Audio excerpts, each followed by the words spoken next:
यो चाहिँ जिरीको अर्गानिक आलु। ल सबैलाई शुभ बिहानी पर्यटकीय नगरी जिरीबाट। आज म जिरी नगरपालिका वडा नम्बर 8 स्थित यो बजिनी भन्छ हैन आन्टी? बजिनी। आज यो बजिनीमा छु। त्यसैगरी हाम्रो यहाँ हजुरबाले चाहिँ आलु खन्दै हुनुहुन्छ मजाले। हजुरबा नमस्कार। हजुर नमस्कार। आराम हुनुहुन्छ? आरामै बाबु आराम। अनि आलु भट्टाभट्टी यो आलु खन्ने काम सुरु भएको छ। कहिलेदेखि सुरु गर्नुभयो? मैले 8-9 दिन भयो। 8-9 दिन भयो। हजुर आफैले रोप्नु भएको यो? आफैले रोपेको। कति जग्गा कति रोपनी अथवा कति जति रोप्नु भएको छ यसपालि आलु? मैले त्यही होला 30-40 रोपनी। 30-40 रोपनीमा रोप्नु भएको छ। अहिलेसम्म बेचिसक्नु भएको छ कि छैन? बेच्नु भएको छैन? बेचेको छैन। यो वर्ष कति, अब लाखकै कुरा गरौँ न, कति लाखको जति बेचिन्छ आलु? 1-2 लाख होला। 1-2 लाख बेच्नुहुन्छ। त्योभन्दा धेरै बेच्नुहुन्छ जस्तो लाग्छ है। त्यति धेरै रोपनीमा यो आलु खेती गर्नु भएको छ। यो प्योर अर्गानिक हो कि यसमा कुनै त्यस्तो युरिया मलहरू हाल्नु भएको छैन? अहिले पछिल्लो समयमा चाहिँ मैले चाहिँ जिरीमा जिरीको अर्गानिक आलु भनेर हरेक सामाजिक सञ्जालमा होइन हरेक मिडियाहरूमा चाहिँ भिडियोहरू राख्दै गर्दाखेरि चाहिँ कसले भन्छ अर्गानिक, यो अर्गानिक होइन भन्ने छ। आज प्रत्यक्ष रूपमा तपाईँको मुखैबाट सुन्न पाइयो। अर्गानिक हुँदै होइन, यो चाहिँ एकदम प्योर अर्गानिक भनौँ न। खालि मल बस्तुको बाख्राको मल, बस्तुको बाख्राको भैँसीको भनेपछि यसलाई प्योर अर्गानिक भन्न मिल्यो। ल यो भिडियो हेर्दै हुनुहुन्छ भने जसले जिरीको अर्गानिक आलु होइन भनेर कमेन्ट गर्दै हुनुहुन्छ, तपाईँहरूलाई हामीले प्रत्यक्ष, मैले बोलेको होइन, हाम्रो प्रत्यक्ष यहाँको कृषक स्थानीयको मुखैबाट तपाईँले सुन्नु भएको छ। त्यसैले तपाईँहरू पनि विभिन्न युरिया लगायत विभिन्न मलहरू चाहिँ प्रयोग नगर्नु होला। यसरी गरे के हुन्न, यो अर्गानिक प्योर यति धेरै हेर्नु, यति राम्रो आलु।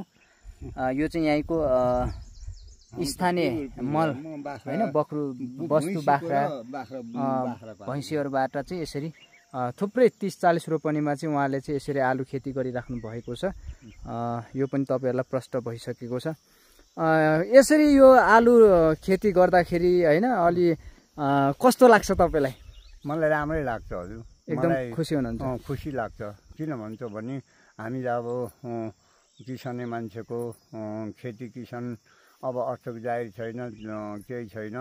मलाई किसान गर्न बडो जाँगर लाग्छ। हजुर। भनेपछि यो आलु खेती यति धेरै जमिनमा लगाएको छ, कहाँ लगेर बेचौँ कहाँ लैजाउँ भन्ने तपाईँलाई लाग्दैन है? लाग्दैन मलाई। जोस् किनबेच मजाले घरमै बसी घरमा बसी हुन्छ। अहिले केजीको कसरी किनबेच भइराखेको छ? कसरी बेच्नुहुन्छ? भनौँ त्यो चाहिँ अब मान्छे आउँदैछन्, अब विचार गरेर बेच्ने नि। अब हजुर अहिलेसम्म आएको ठेकेदारहरूले हजुरलाई कतिसम्म दिन्छु भन्दै आउनु भएको छ? मलाई भनौँ 35-30 सम्म दिन्छु भन्छन् मेरो आलु हेरेर। यहीँनिर? भनेपछि काठमाडौँको कालीमाटी जुन तरकारी बजारको भाउ पो अहिले 34-38 को हाराहारीमा छ। तपाईँलाई यहीँ आएर चाहिँ 35 दिन्छु भन्ने चाहिँ तपाईँले ठेकेदार पाउनुभयो। त्यो भन्दै गर्दा कस्तो लाग्छ? तपाईँ एकदम खुसी हुनुहुन्छ? म खुसी चाहिँ लाग्छ। अब उनीहरूले लाने हो कि होइन मेरो भनाइ चाहिँ खुसी लाग्यो। तपाईँलाई हामी अग्रिम बधाई अनि शुभकामना नि भन्न चाहन्छौँ। किनभने नगरपालिकाभित्र आगामी दिनहरूमा चाहिँ अब यहाँको स्थानीय सरकार नगरपालिकाले पनि कम्तीमा कृषकहरूलाई चाहिँ केही पर्सेन्ट चाहिँ छुट अनुदान स्वरूप चाहिँ यो आलुको बिउ चाहिँ वितरण गर्न सक्यो भने थप झनै कृषकहरूलाई हौसला मिल्थ्यो। यो वर्ष तपाईँले 2 लाखको बेच्नुभयो भने आगामी अर्को वर्षमा तपाईँले 4 लाखको बेच्न सक्नुहुन्थ्यो होइन? नगरपालिकाप्रति के भन्न चाहनुहुन्छ तपाईँले? म त अब त्यो त गएकै छैन सर। हजुर अब नगरपालिकाले चाहिँ यस्तो कृषकहरूलाई चाहिँ जसले यसरी मेहनत गर्छ होइन, जसले सङ्घर्ष गर्छ उहाँहरूको लागि चाहिँ स्थानीय सरकारले अलिकति अनुदान दिनु पर्यो होइन त? हजुर हजुर। हामी किसानले यो अनुदान केही आए झन् हामी झन् बढाएर लान्छौँ। हजुर राम्रो गर्छौँ हामी। हस् धन्यवाद। तपाईँसँग मिठो कुराकानी भयो है। ल ल ल।